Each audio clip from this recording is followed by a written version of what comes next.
নেই আর কি, কারণ ওই যে লো প্রেসার এরিয়াটা ছিল সেটা তো অলরেডি উইকেন্ড হয়ে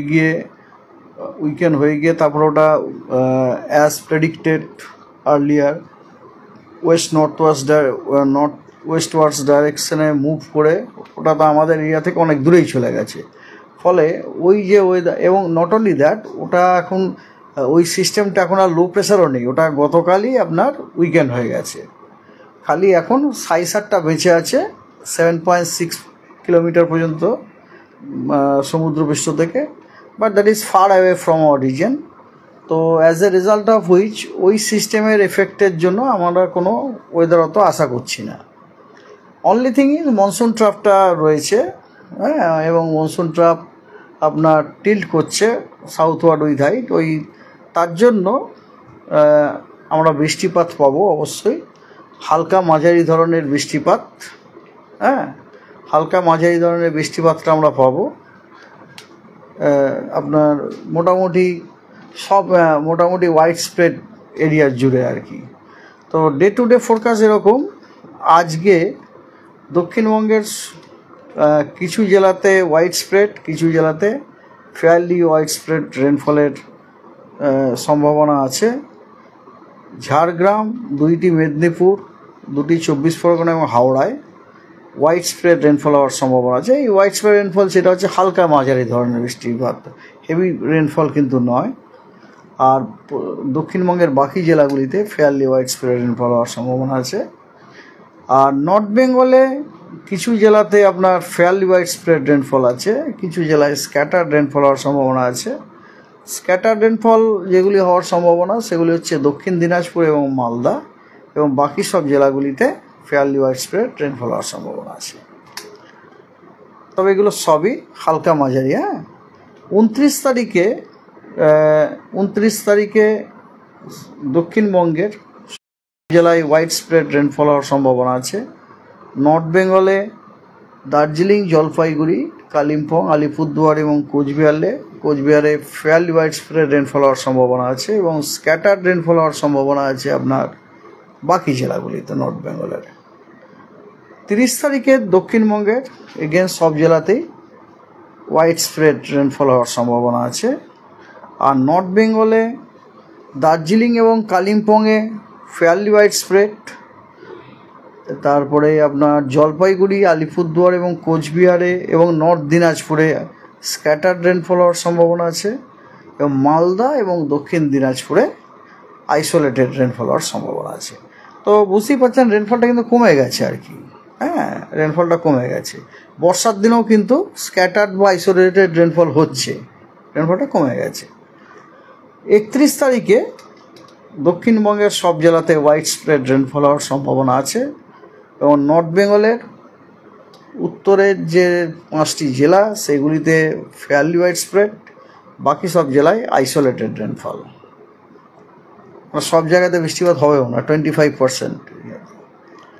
আর 1 তারিখ, 2 তারিখ, 3 তারিখ আগস্টে দক্ষিণবঙ্গের সব জেলায় ওয়াইড স্প্রেড রেনফল হওয়ার সম্ভাবনা আছে, এবং উত্তরবঙ্গে দার্জিলিং, কালিম্পং, জলপাইগুড়ি, আলিপুরদুয়ার এবং কোচবিহারে ফেয়ারলি ওয়াইড স্প্রেড রেনফল হওয়ার সম্ভাবনা আছে, এবং বাকি জেলাগুলিতে স্ক্যাটার্ড রেনফল হওয়ার সম্ভাবনা আছে। তো এই হলো আপনার ডিস্ট্রিবিউশন। আর সতর্কবার্তা এইরকম, আজকে থান্ডারস্টর্ম উইথ লাইটনিং, বজ্রবিদ্যুৎ সহ বৃষ্টির সম্ভাবনা আছে আপনার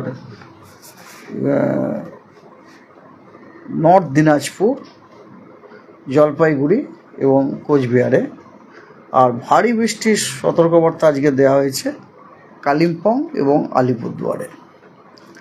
29 তারিখে থান্ডারস্টর্ম উইথ লাইটনিং এর সতর্কবার্তা দেওয়া হয়েছে দার্জিলিং, কালিম্পং, জলপাইগুড়ি,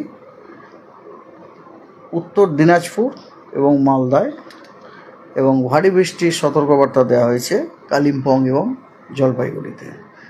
এই যে ভারী বৃষ্টি, এগুলো কিন্তু আইসোলেটেড রেনফল, মানে একটা জায়গাতেই যেখানে বজ্রবিদ্যুৎ হবে সেখানে বৃষ্টিপাত। আর 29 তারিখে দক্ষিণবঙ্গের সতর্কতার চিত্রটা এইরকম। দক্ষিণবঙ্গের উত্তরের যে জেলাগুলি সেগুলির বীরভূম বাদ দিয়ে সব জেলাগুলিতে বজ্রবিদ্যুৎ সহ বৃষ্টির সতর্কবার্তা দেওয়া হয়েছে। আর কোস্টালেরও সব জেলাগুলিতে বজ্রবিদ্যুৎ সহ বৃষ্টির সতর্কবার্তা দেওয়া হয়েছে 29 তারিখে। 30 তারিখে বজ্রবিদ্যুৎ সহ বৃষ্টির সতর্কবার্তা দেওয়া হয়েছে বীরভূমে, 2টো বর্ধমানে, ঝাড়গ্রামে, 2টি মেদিনীপুরে এবং 2টি 24 পরগনা ডিস্ট্রিক্টে।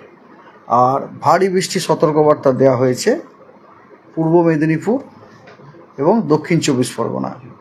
ভারী মানে again it is isolated heavy, হ্যাঁ, মানে ইস্ট মেদিনীপুরের সব জায়গাতে নয়, আইসোলেটেড প্লেসে হেভি রেনফল হতে পারে, তাও 24 পরগনা তাই। আর 31 তারিখে ভারী বৃষ্টির সতর্কবার্তা দেওয়া হয়েছে 2টি মেদিনীপুরে এবং 2টি 24 পরগনা ডিস্ট্রিক্টে। 31 তারিখে ভারী বৃষ্টির সতর্কবার্তা দেওয়া হয়েছে দার্জিলিং এবং কালিম্পংয়ে, নর্থ বেঙ্গলের। আর দক্ষিণবঙ্গে দুটো বর্ধমান, বীরভূম, মুর্শিদাবাদ, নদিয়া এবং 2টি 24 পরগনাতে ভারী বৃষ্টির সতর্কবার্তা দেওয়া হয়েছে। These are all isolated heavy rainfall as I told earlier. আর ফিশারম্যানের জন্য কোনো ওয়ার্নিং নেই, কারণ এই মুহূর্তে বে অফ বেঙ্গলে কোনো সিস্টেম নেই। হ্যাঁ, তো এই হলো ব্যাপার আর কি। আর আমাদের যে গাণিতিক মডেলগুলো আছে, সেই গাণিতিক মডেল একটা জিনিস সাজেস্ট করছে, সেটা হচ্ছে আগামী 31শে জুলাই হয়তো গাঙ্গেয় পশ্চিমবঙ্গ এবং সংলগ্ন বাংলাদেশে হয়তো একটি চক্রবাত ঘূর্ণি হতে পারে, মানে সাইক্লোনিক সার্কুলেশন একটা ডেভেলপ হতে পারে, বাট নট অ্যাট সারফেস, মানে it is not a low pressure area. একটা সাইক্লোনিক সার্কুলেশন হয়তো ডেভেলপ হতে পারে 31 তারিখে। হ্যাঁ, 31শে জুলাই একটা ডেভেলপ হতে পারে।